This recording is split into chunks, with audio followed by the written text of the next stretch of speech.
말씀드린 대로 우리 알렉스 유영옥 전도사님이 유스 사역자로 인턴 사역자로 오시게 되었고요. 또 예배 후에 만나시게 되면 격려해 주시고 응원해 주시기를 부탁드리겠습니다. 오늘 하나님께서 우리에게 주시는 말씀은 레위기 9장에서 10장 말씀입니다. 레위기 9장에서 10장 두 장의 말씀을 함께 공부할 거고요. 함께 합독할 말씀은 10장 1절에서 2절까지 말씀입니다. 10장 1절에서 2절까지 우리 두 절 말씀 합독하도록 하겠습니다. 찾으신 분들 자리에 다 일어나셔서 레위기 10장 1절에서 2절 두 절 말씀 우리 한 목소리로 크게 합독하도록 합니다. 시작. 아론의 아들 가운데서 나답과 아비후가 제각기 자기의 향로를 가져다가 거기에 불을 담고 향을 피워서 주님께로 가져갔다. 그러나 그 불은 주님께서 그들에게 명하신 것과는 다른 금지된 불이다. 주님 앞에서 불이 나와서 그들을 삼키니 그들은 주님 앞에서 죽고 말았다. 아멘. 자리다 앉으시고요. 오늘 말씀을 나누어 주실 분은 우리 교회 예배 인도하고 계시는 또 새가족 부서를 담당하고 계시는 김현준 전도사님입니다. 우리가 연초에 그리고 여름에 한 번씩 이렇게 교회에서 함께 사역하는 부교역자들에게 작년 예배 설교를 할 수 있는 그런 시간을 드리는데요. 가끔씩 그런 의문을 가지시는 분들 계실 거예요. 왜 목사님이 설교 안 하고 다른 전도사님들이 설교를 하실까? 교회에 있어서 굉장히 중요한 역할 중에 하나가 말씀의 사역자를 키워내는 일입니다. 다행스럽게도 저희 교회에서 함께 사역하는 우리 전도사님들 또 사역해왔던 목사님 전도사님들 말씀의 훈련을 제법 잘 받고 그렇게 또 다른 사역지를 찾아서 가실 때도 있고 또 다른 지역으로 이동하실 때도 있는 것 같은데요. 우리 김현준 전도사님도 마찬가지입니다. 여기서 말씀을 잘 전할 수 있는 훈련을 받아야 되고요. 저는 그렇게 생각합니다. 목사가 혹은 전도사가 말씀을 잘 전할 수 있는 방법 중에 대단히 중요한 것 한 가지, 그것은 바로 회중에 있다고 저는 믿습니다. 여러분이 말씀을 얼마나 잘 듣고 있는가, 또 여러분이 말씀을 얼마나 잘 분별하여서 때로는 손을 들고 질문으로, 때로는 격려로, 때로는 응원으로 함께 하는가, 그것이 우리 교회 교역자들이 말씀을 잘 전하는 말씀의 종이 될 수 있는 좋은 방법이라 생각을 합니다. 오늘 전도사님 어른 회중 예배에서는 사실 처음으로 말씀을 전하시게 되는데요. 그래서 준비도 많이 하셨고 이번 주에는 저와 우리 강유일 전도사님 셋이 함께 만나서 함께 또 설교를 미리 들어보는 시간도 가졌고 얼마나 준비를 잘했는지 제 마음 가운데 어떤 생각이 들었냐면 이 원고 뺏어가지고 내가 설교 한번 해보고 싶다라는 생각이 들 만큼 설교 준비 정말 잘하셨습니다. 그래서 오늘은 여러분들이 설교를 들으시고 정말 마음 문을 활짝 연 채로 은혜만 받으셨으면 좋겠고요. 첫 번째 설교이니만큼 이제 교역자들 피드백을 통해서 우리가 함께 수정해야 될 거, 고쳐 나가야 될 것은 저희가 격려하도록 하겠습니다. 여러분들은 좋은 말로 또 여러분들을 응원함으로 또 그렇게 우리 전도사님 예배 후에 격려해 주셨으면 좋겠고요. 전도사님 나오셔서 말씀 전해 주실 때 큰 은혜 받으시고 전도사님 나오실 때 어디 갔어요? 네, 전도사님 나오실 때 우리 박수로 함께 환영하도록 하겠습니다. 네, 감사합니다. 이상한 말씀 안 해주셔서 감사를 드립니다. 목사님께서 좋은 말씀 많이 해주셨는데요. 설교 끝나고 나서 안 좋은 말 충분히 많이 하셔도 됩니다. 제가 설교하기 전에 목소리가 왜 이러냐 많이 궁금하실 텐데요. 제가 일주일 동안 사실 몸이 많이 아파가지고 이제야 몸이 괜찮아졌는데 아직 목소리가 돌아오지 않았어요. 그래서 목소리가 좀 듣기 좀 그렇더라도 하나님 말씀에 우리가 집중할 수 있는 시간이 되길 간절히 소망합니다. 오늘 제목은 방향성을 뒤집는 그 순간의 제목으로 레위기 9장 그리고 10장을 우리가 함께 살펴보겠습니다. 여러분 혹시 가구를 많이 조립해 보셨나요? 저는 제 아내와 아이키아에서 가구를 사서 이 가구들을 조립할 때가 가끔씩 있습니다. 저는 가구를 조립할 때마다 늘 매뉴얼을 사용하는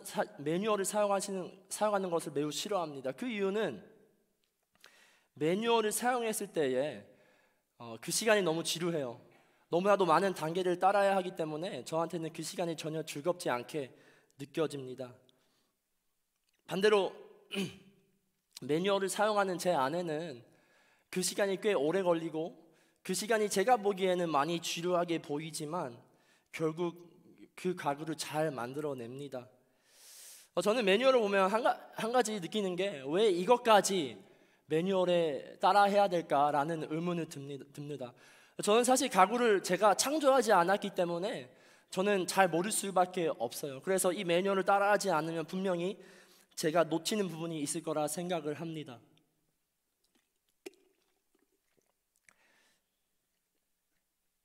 그래서 우리가 가구를 다 만들고 나서 그 가구의 결과를 봤었을 때에는 제 아내가 만든 가구는 완벽하게 만들어집니다. 그 뜻은 가구가 만들어져 있는 목표를 잘 행할 수 있다는 뜻인데요. 제가 반면으로 만든 가구는 무언가 늘 문제가 있습니다. 의자를 만들면 밸런스가 잘 안 맞고요. 책상을 만들면 뭔가 하나가 안 보일 때가 참 많습니다. 이것이 바로 매뉴얼이 존재하는 이유입니다. 매뉴얼이 존재하는 이유는 그 매뉴얼을 향한 가구나 어떠한 것이 목표를 잘 이룰 수 있게 매뉴얼이 존재합니다. 오늘 본문 속에서도 하나님께서 아론에게 예배의 매뉴얼을 주십니다. 레위기 9장은 처음으로 아론이라는 새로운 대제사장이 레위기 1장부터 7장까지 규정된 제사를 한꺼번에 드리기 시작합니다. 그것은 속죄제, 번제, 소제, 그리고 화목제를 한꺼번에 드리는데요. 하나님께서 디자인한 예배 매뉴얼을 통해서 하나님께서 분명히 이루고 싶으신 것이 있으신데 그것이 무엇인지 우리 한번 말씀 통해서 알아보도록 하겠습니다. 첫 번째 예배의 목적은 바로 회개입니다. 우리가 9장 1절부터 2절 함께 읽어볼 텐데요. 다 같이 성경책 있으신 분들은 9장 1절부터 2절 펴셔서 함께 읽어보도록 하겠습니다. 시작. 모세가 아론에게 말하였다. 속죄 제물로 바칠 송아지 한 마리와 번제 제물로 바칠 순양 한 마리를 흠없는 것으로 주님 앞으로 가져와 주십시오. 아멘. 아론이 속죄제를 바칠 송아지는 사실 아론에게 가장 숨기고 싶고 기억하고 싶지 않은 죄를 떠오르게 합니다. 그것은 바로 출애굽기 32장에서 금 송아지를 만들어 이스라엘 백성들에게 이것이 그들을 이집트에서 이끄신 신이라고 말했던 죄를 떠오르게 합니다. 하나님께서는 왜 아론에게 번제제, 소제 그리고 화목제를 드리기 전에 이 부끄러운 죄를 기억하게 하시는 걸까요? 이 제사의 순서는 사실 우리의 예배의 신학적인 순서를 이야기하는 것과 같습니다. 우리가 예배를 드릴 때 하나님 앞에 나아가서 주님 사랑해요 라고 고백하기 전에 주님께서 우리에게 회개를 요구하신다는 것입니다. 여러분, 우리가 한번 생각해 봤으면 좋겠습니다. 우리가 인간관계를 생각했을 때 내가 상대방에게 어떠한 큰 잘못을 했을 경우 그것 때문에 아무런 사과나 이야기 없이 그분에게 다가가서 매우 친하게 이야기하는 것은 잘못된 것이라고 생각을 합니다. 이런 거와 같이 아무런 사과 없이 다가오는 친근함은 반갑지 않다는 것이에요. 오늘 하나님께서 마찬가지로 죄를 용서받지 않고 드리는 번제와 화목제를 하나님께서 기뻐하시지 않다는 것을 알려주고 있습니다. 하나님께서 아론의 회개를 받기 위해 가장 우선순위로 요구하시는 것은 이 송아지, 이것은 아론이 그 어떤 것보다 부끄럽고 어떤 것보다 트라우마 같은 상처일 수도 있습니다. 하나님께서 아론에게 가장 큰 상처, 가장 큰 아픔, 내가 숨기고 싶었던 것을 요구하세요. 오늘날 우리가 드리는 이 예배 가운데서도 하나님께서 분명 우리에게 이 회개를 요구하십니다. 그 이유는 우리가 하나님에게서부터 용서를 받기 위해서이며 동시에 하나님께서 그것까지 용서하실 수 있다는 것을 우리에게 알려주기 위해서입니다.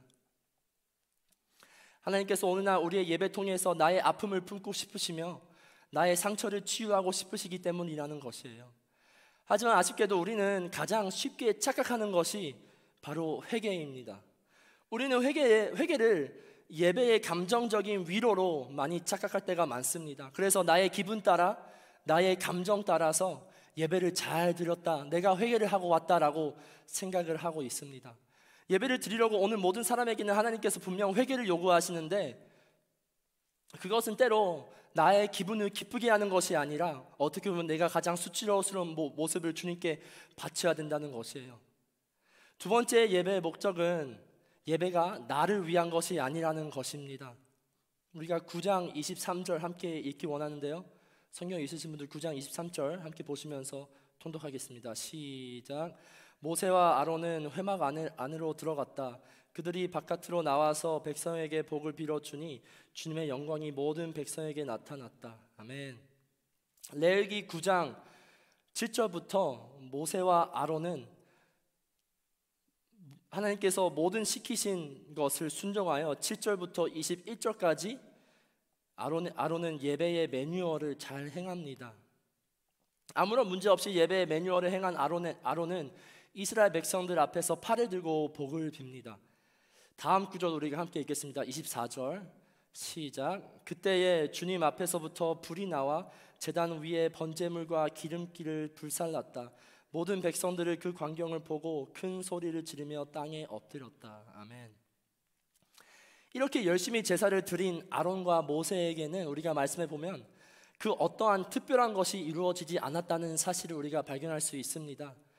오늘 있는 레위기 말씀에 예배를 드린 당사자 모세와 아론에게는 그 어떠한 감동이나 그 어떠한 은혜의 불이나 감정적인 변화가 없었다는 것이에요. 오늘의 본문을 잘 살펴보면 주님의 영광이 누구에게 나타났다고 적혀져 있나요? 모든 백성에게 나타났다고 적혀져 있습니다. 이 의미는 예배의 주인공이 내가 아니라는 것입니다. 예배의 목적은 예배를 드리는 사람의 중심이 아니라는 것이에요. 내가 은혜를 받아서 돌아가고 내가 감정이 충족되게 하는 것이 예배의 목적이 아니라 내가 예배 드린 것에 통해서 주님의 영광이 모든 백성에게 나타나는 것이에요. 다시 말해서 내가 예배를 드림으로 나의 가족과 나의 이웃이 살아나는 것이에요. 내가 예배를 드림으로 나의 직장 동료와 나의 친구들이 살아나는 것이 바로 하나님께서 디자인하신 예배라는 것이에요. 또한 주님께서 영광이 모든 백성에게 나타나는 그 순간에 주님 앞에서부터 불이 떨어졌다고 본문에 나와 있습니다. 이것을 의미하는 것은 이스라엘 백성들이 예배를 드리는 가중 가운데에서 하나님께서 그들과 함께 한다는 것을 의미합니다. 하지만 우리가 물어봐야 할 것은 하나님께서 왜 불을 사용하셨을까 물어봐야 할 텐데요. 우리가 불을 생각했을 때에 모든 사람들이 동일하게 생각하는 불의 특징은 무엇인가요? 네, 맞습니다. 불은 주변에 있는 것들을 다 태워버리는 것이 우리가 생각할 수 있는 불의 특징입니다. 하나님께서는 일부러 불을 선택하신 이유는 이스라엘 백성들 가운데에서 함께 한다는 것을 의미하고 알려주는 것에 동시에 그들의 우상들을 태워버리고 싶으시며 그들의 왕, 그들의 주인으로 여겼던 것들을 전부 태워버리고 싶다는 것을 또한 의미합니다. 그것을 다 태워버린 후에 아무것도 남지 않는 내 마음 가운데에서 우리는 다시 한 번 더 하나님을 나의 삶의 주인으로 고정시킬 수 있으며 하나님을 나의 왕으로 고정시킬 수 있다는 것이에요. 세 번째 예배의 목적은 하나님을 알린다입니다. 세 번째 목적은 하나님을 알린다인데요. 우리가 10장으로 들어가서 제사의 첫 실수가 나타나는 모습을 발견할 수 있습니다. 우리가 함께 10장 1절부터 2절 읽어보도록 하겠습니다. 10장 1절부터 2절 읽어보도록 하겠습니다. 시작. 아론은 아들 가운데에서 나답과 아비후가 제각기 자기의 향로를 가져다가 거기에 불을 담고 향을 피워서 주님께 가져갔다. 그러나 그 불은 주님께서 그들에게 명하신 것과는 다른 금지된 불이었다. 주님 앞에서 불이 나와서 그들을 삼키니 그들은 주님 앞에서 죽고 말았다. 여기서 이제 두 가지의 불이 등장합니다. 첫 번째 불은 우리가 아까 보았듯이 주님의 영광을 의미하는 불이었습니다. 10장 2절에서 나오는 불은 주님께서 아론의 두 아들을 심판하신 불이 나옵니다. 히브리어로 이 금지된 불을 우리가 해석해 봤을 때 이상한 불, 허용되지 않는 외부적인 그리고 모욕되는 이라는 단어로 해석이 됩니다. 이 뜻은 하나님 앞에서 허용되지 않았던, 어떻게 보면 하나님이 더럽게 보았던 불을 사용했다는 것이에요. 아론의 두 아들들은 하나님이 보시기에 거룩하지 않은 것을 가지고 주님 앞에 왔기에 그 두 아들은 죽음으로 갈 수밖에 없었습니다. 이 두 아들의 죽음으로 우리는 한 가지 확실히 알 수 있는데요, 그것은 하나님께서는 거룩하시고 완벽하시고 질서의 하나님이시라는 것입니다. 이 뜻은 우리의 예배도 마찬가지라는 것이에요. 제사장들이 분위기를 더 좋게 하기 위해서 떡상과 향단과 등잔대의 위치를 멋대로 바꾸어 두지 못하듯이, 또한 제사장들이 원하는 대로 그들이 원하는 불을 사용하고 향을 내지 못하듯이 예배는 나의 마음대로 바꿀 수 있는 것이 아니라는 것이에요. 이렇게 거룩하신 하나님께서 이렇게 거룩한 예배를 나올 때에 꼭 지키라고 한 가지를 말씀하시는데요, 이것을 지키지 않으면 그들이 죽는다고 경고를 하시는데요, 레위기 10장 10절도 우리가 함께 읽어보겠습니다. 레위기 10장 10절 함께 읽어보도록 하겠습니다. 시작. 너희는 거룩한 것과 속된 것은 구별하여야 하고 부정한 것과 정한 것을 구별하여야 한다. 아멘. 여러분, 거룩함과 그리고 정과 부정은 레위기의 전체 신학 중심의 주제입니다. 그렇다면 거룩의 개념은 바로 무엇일까요? 거룩한 것은 저만큼 떨어져 있는 상태로 존재하고 분리되어 있는 상태를 의미합니다. 동시에 거룩한 것은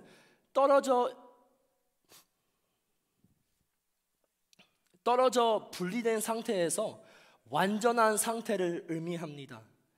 완전한 상태의 뜻은 흠이 전혀 없는 상태로 말을 합니다. 바로 하나님이 이러하신 분이라는 것을 우리가 오늘 말씀 통해서 볼 수 있습니다. 그래서 거룩은 로부터의 분리, 영어로 separated from 일 뿐 아니라 으로 분리, separated to 이기도 하는데요, 다시 말해서 하나님의 백성은 세상으로부터 분리가 되어 동시에 하나님으로 향해 분리가 되어 있어야 된다는 사실입니다. 하나님께서 또한 왜 험하게 들어올 때에 부정한 것과 정한 것을 구별하라고 말씀하셨을까요? 그것은 바로 이 접촉의 문제 때문입니다. 거룩한 것이 접촉을 통해 거룩을 점염시키는 경우는 오직 하나님이 자신이 직접 임하실 때뿐입니다. 그분이 거하시고 스스로 임재하시고 머무시는 곳은 어디든지 거룩해져요. 하지만 접촉에 의해 성은 속이 되고 정은 부정이 됩니다. 영어로 얘기하자면 clean하고 unclean이 합칠 때에 분명히 unclean이 되고요, 또한 unclean과 clean이 합쳐질 때에 분명히 unclean이 됩니다. 레위기를 비롯한 구약을 따르면 성과 부정이 접촉했을 때에 부정결이 거룩을 훼손해버립니다. 우리가 흔히 알듯 바와 달리 하나님 외에 거룩한 것들이 그와 접촉한 사람이나 물건을 거룩하게 만드는 것이 아니라 오히려 부정한 것과 성물이 접촉했을 경우에 성물이 더럽혀진다는 사실이에요. 우리가 이렇게 반대로 이해하는 이유는 몇 말씀 구절 때문인데요, 이 말씀의 구절에 해당되는 거룩은 히브리어 동사로 이크다시입니다. 이 뜻은 성물에 닿는 것마다 거룩해진다, become holy가 아니라 거룩해야 한다, must be holy로 해석을 하는 것과 더 가깝게 볼 수 있습니다. 이것을 따라 이야기하자면 우리는 하나님 앞에 들어갈 때 우리가 거룩해지는 것이 아니라 거룩해야 한다는 것이에요. 여기서 문제는 우리는 거룩과 너무 거리가 있는 존재입니다. 우리는 죄와 늘 접촉되어 있기 때문에 늘 부정한 상태로 존재하는 사람들입니다. 하지만 놀랍게도 그러한 전염의 방향성이 신약부터 뒤집혀집니다. 레위기에서는 그렇게 거룩하지 않은 것과 격리하고 접촉의 금지를 하셨지만 신약에서는 그 격리와 차단을 해제하시고 예수님께서 부정결의 세상, 바로 우리에게 찾아오신다는 사실이에요. 예수님께서는 우리의 반복적이고 종교적인 제사를 끊으시고 우리의 대제사장이 되어 주셔서, 또한 우리의 어린 양이 되어 주셔서 그 격리와 차단을 무너뜨려 버리십니다. 그리고 예수님께서 부정한 자들에게 먼저 접근하세요. 그리고 접근한 그 모든 분을 접촉하는 모든 이들에게 그들이 예수님이 너무 거룩해서 죽지 않고 반대로 치유되며 살아난다는 것을 우리가 목격할 수 있습니다. 12년 동안 혈루증을 앓고 있는 여자가 예수님을 만나니 예수님의 거룩함과 그들의 부적격 가운데 그들이 죽지 않고 그 여자가 치유된 장면을 우리가 볼 수 있어요. 누가복음 8장 44절의 말씀인데요. 혹시 나와 있나요? 네, 제가 읽어드리겠습니다. 이 여자가 뒤에서 다가와서는 예수의 옷수를 손대니 곧 출혈이 그쳤다. 그런 병든 사람들을 보고 바리새인 사람들이 어떻게 예수라는 사람이 그렇게 더러운 죄인들이랑 어울릴 수 있냐고 묻자 예수님께서 이렇게 대답하세요. 마가복음 2장 17절에 이렇게 나와 있습니다. 예수께서 그 말을 들으시고 그들에게 말씀하셨다. 건강한 사람에게는 의사가 필요하지 않으나 병든 사람에게는 필요하다. 나는 의인을 부르러 온 것이 아니라 죄인을 부르러 왔다. 예수님이 나의 인생에 찾아오시고 예수님께서 나를 접촉하시면 어떻게 되나요? 나의 두려움을 기대로 주님께서 변하시고 나의 슬픔을 기쁨으로 주님께서 변하시고 내가 이전에는 죄의 노예로 살아왔던 삶에서 주님께서 우리를 구원해 주신다는 사실이에요. 이것이 바로 우리가 오늘날 되찾아야 하는 예배의 목적입니다. 예배를 통해서 우리가 회개함으로 나의 회개를 통해서 하나님에 대해서 더 알아감으로 하나님을 더 알아감으로 통해서 나의 삶이 주님께 향하는 것이에요. 그래서 우리의 삶이 이제는 세상에서 분리되어 하나님으로 향한 삶으로 살아갈 수 있다는 사실입니다. 마지막으로 하나님께서 예배를 통해서 이것을 이루시고 싶으신데요. 함께 10장 17절 읽도록 하겠습니다. 10장 17절 읽도록 하겠습니다. 시작. 어찌하여 너희는 성소에서 먹어야 할 그 속죄 제물을 먹지 않고 불살랐느냐? 속죄 제물은 가장 거룩한 것이 아니냐? 너희가 주님 앞에서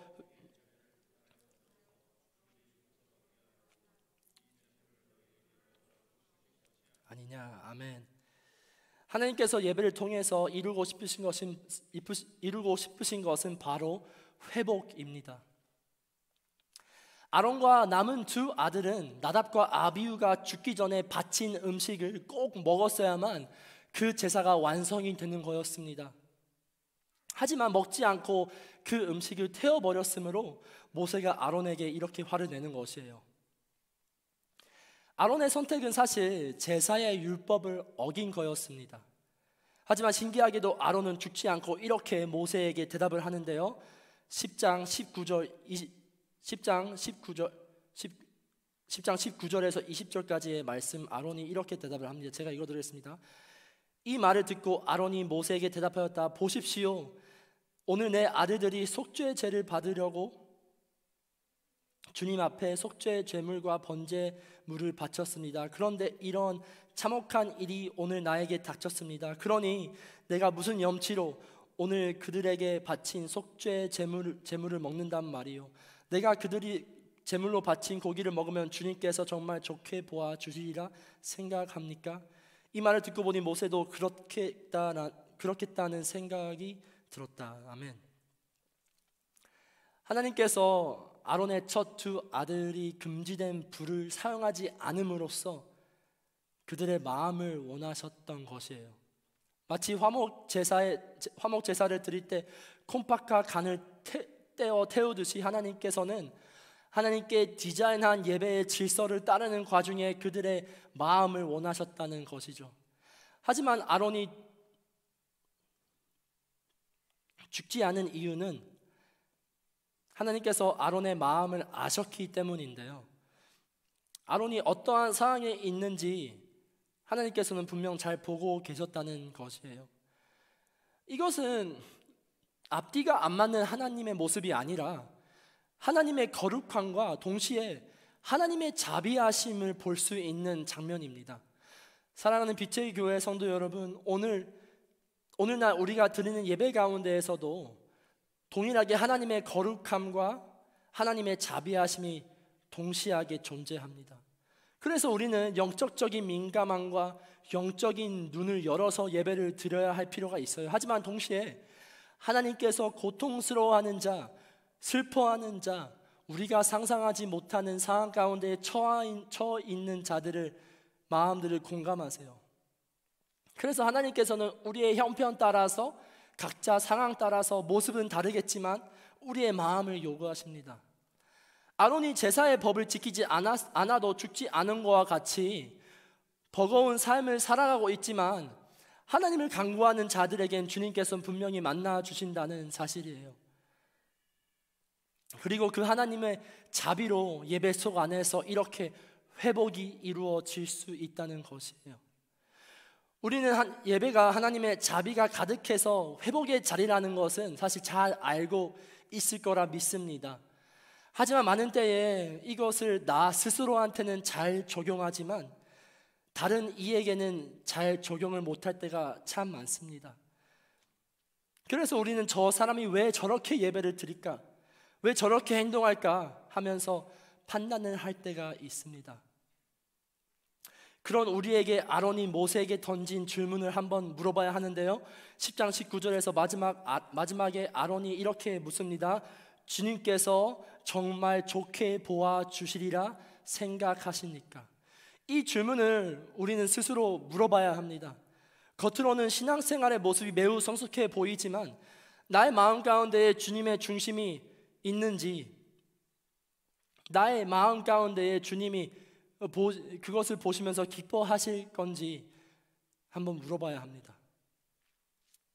하나님의 자비는 나한테는 적용되지만 저 사람한테는 절대로 적용이 되지 않는 그런 예배, 주님께서 절대 기뻐하지 않으세요. 그렇게 예배의 모습을 잘 갖추어져 있지만 마음속에는 본인 스스로만 생각하는 자들에게 하나님께서 이렇게 이야기를 하고 있어요. 이사야 1장 12절 말씀 이렇게 나와 있는데요, 주님께서 말씀하신다. 무엇하러 나에게 이 많은 제물을 바치느냐? 나는 이제 수량의 번제물과 살찐 짐승의 기름기가 지겹고 나는 이제 수송아지와 어린 양의 수렴소의 피도 싫다. 하나님께서는 겉은 모습을 잘 갖추어져 있는 예배, 열정이 가득하고 화려한 예배, 하지만 반복적으로 종교적으로 의무감으로 거룩의 모습을 흉내내는 예배, 절대적으로 싫어하신다는 것을 우리가 분명 기억해야 된다는 사실입니다. 설교를 마무리하려고 합니다. 예배의 매뉴얼을 제가 구글에 한번 쳐봤습니다. 신기하게도 예배의 매뉴얼이 무엇인지 구글에 참 많은 결과가 나오는데요, 첫 번째 링크를 제가 눌러봤었는데 여러분들이 매우 잘 아는 그러한 교회에서 링크를 올린 거였습니다. 첫 번째로 나왔던 링크를 눌러보니 한 90개의 포인트로 예배의 매뉴얼을 알려줬습니다. 그 중에 몇 가지 제가 한번 읽어드리자면, 헌금은 어느 타이밍에 나와야 하는지, 찬양은 어떻게 해야 하는지, 어떠한 미소와 어떠한 자세로 사람들에게 인사를 해야 하는지, 그리고 예배 전에 우리가 조용하게 있어야 하는 것들, 여러 가지의 포인트들이 예배의 매뉴얼로 나옵니다. 여러분, 이런 것들은 전혀 중요하지 않는 것이 아니에요. 분명 이런 것도 우리의 예배 가운데 필요할 때가 참 많습니다. 하지만 이러한 것만으로 절대 예배가 아니라는 것 우리가 분명 기억해야 돼요. 신앙생활을 오래 하신 분들은 이러한 것들에 익숙해져서 나도 모르게 나만의 매뉴얼을 만들어 버릴 때가 참 많아요. 예배는 이게 있어야지, 예배는 이러한 사람들이 있어야지 라고 착각할 때가 참 많습니다. 하지만 예배는 하나님께서 예수님을 통해 전념의 방향성이 뒤집혔듯이 우리의 예배는 우리의 삶의 예수님을 만나서 우리의 방향성이 뒤집히는 순간의 시간입니다. 하나님께서 오늘날 우리가 드리는 예배를 통해서 분명히 이루시고 원하시는 목표가 있으신데, 예배가 어느덧 나의 감정의 만족, 나의 공허함의 채움, 그리고 사회적인 만남을 이루어가는 곳, 심지어 다른 사람과 비교하고 다른 사람을 판단하는 것으로 되어버렸는지 우리가 한번 깊게 돌아봐야 합니다. 우리가 오늘 배웠듯이 예배의 목표는 여러분이 아니에요. 또한 예배의 중심도 여러분이 아니에요. 예배의 목표는 여러분이 기분 좋아서 일주일을 열심히 살아갈 수 있게 감정의 만족을 이루는 것이 아니라는 것입니다. 예배는 우리의 죄를 알 수 있게, 내가 나도 모르게 천천히 죽고 있는지 하나님께서 우리를 점검하게 하는 시간입니다.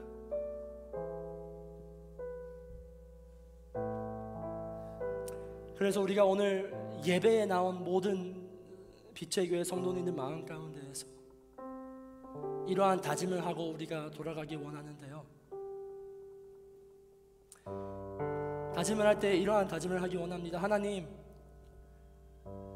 제가 예배를 참석하는 사람으로서 하나님의 거룩함을 알아가게 하시고, 하나님의 거룩함을 알아갔을 때에 내 마음 가운데 있는 죄를 드러나게 하시고, 내 마음 가운데 있는 죄를 드러나게 함으로써 나의 방향성이 다시 한 번 더 주님으로 고정시킬 수 있게 하여 주시옵소서라고 우리가 다짐하면서 조용히 기도하며 나아가기 원합니다. 다 같이 눈을 감으면서 기도하겠습니다. 하나님,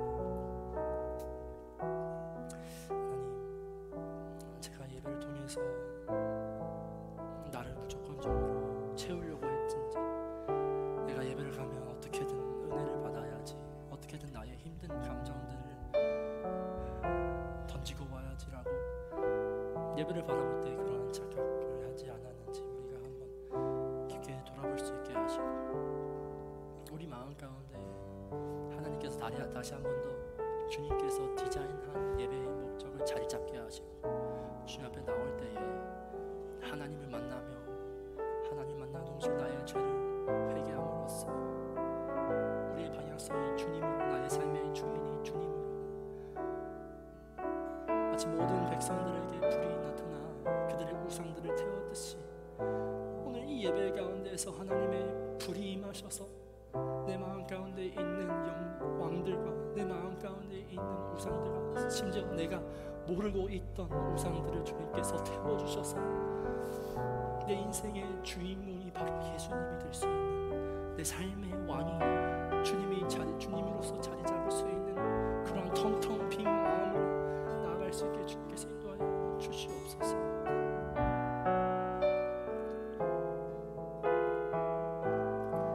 하나님 감사합니다. 너무나도 다행히 예수님께서 우리에게 찾아오셨으므로 이 거룩의 전염의 방향성이 뒤집음으로 더 이상 내가 주님 앞에 부거룩한 모습, 부정결한 모습으로 나아갔을 때 죽는 것이 아니라 예수님으로 우리가 접촉했을 때에 예수 그리스도의 피로 말미암아 주님께서 나의 죄를 바라보시지 않고 예수님의 피를 바라보시며 거룩하게 여기심에 감사를 드립니다. 우리가 오늘 예배로 나아가는 자들로서 하나님의 거룩함을 우리가 알 수 있게 하시고, 또한 예수님의 오심을 우리가 인정하고 받아들이며 주님 앞에 나아갈 수 있는 자들이 될 수 있게 주님께서 인도하여 주시옵소서. 예수님의 이름으로 기도드렸습니다. 우리 다 같이 일어나서 찬양을 함께 드리겠습니다. 십자가를 참으신 어린 양 예수, 내 죄 씻어주시고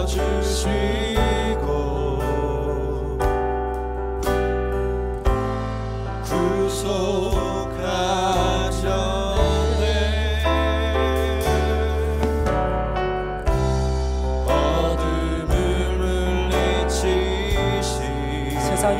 빛 되신 예수님이십니다. 세상의 빛 예수,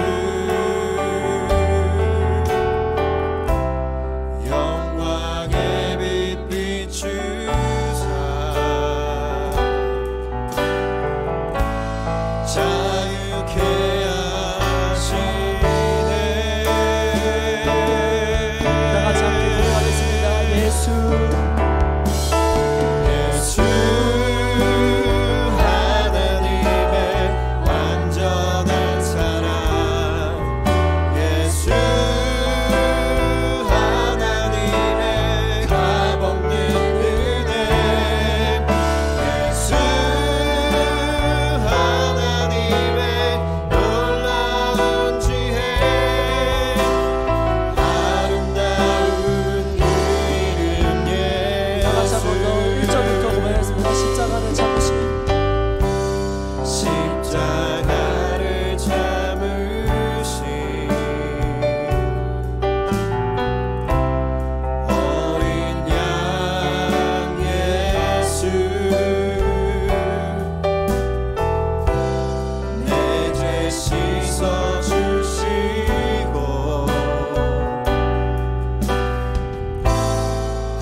감사합니다. 오늘 주일 예배를 통하여서 나의 삶의 방향성이 죽음으로 가고 있지 않는지 살펴볼 수 있게 하심에 감사를 드립니다. 오늘 예배를 참석하신 모든 사람들에게 친히 찾아오셔서 예수님을 만날 수 있게 하시고 그들의 삶의 방향성이 더 이상 죽음으로 행하는 것이 아니라 주님께서 허락하신 그리고 예수님을 통해서 가능하게 하신 새로운 삶을 받아 살 수 있는 성도 될 수 있게 주님께서 인도하여 주시옵소서. 예수님의 이름으로 기도드렸습니다. 아멘.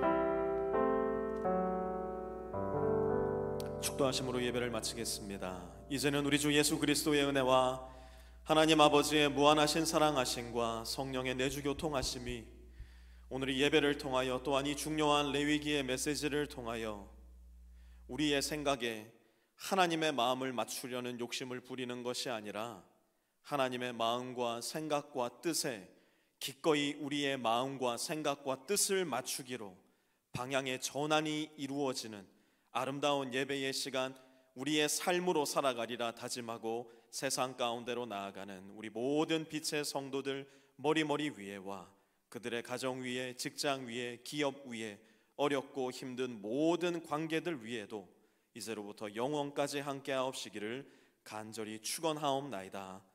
아멘.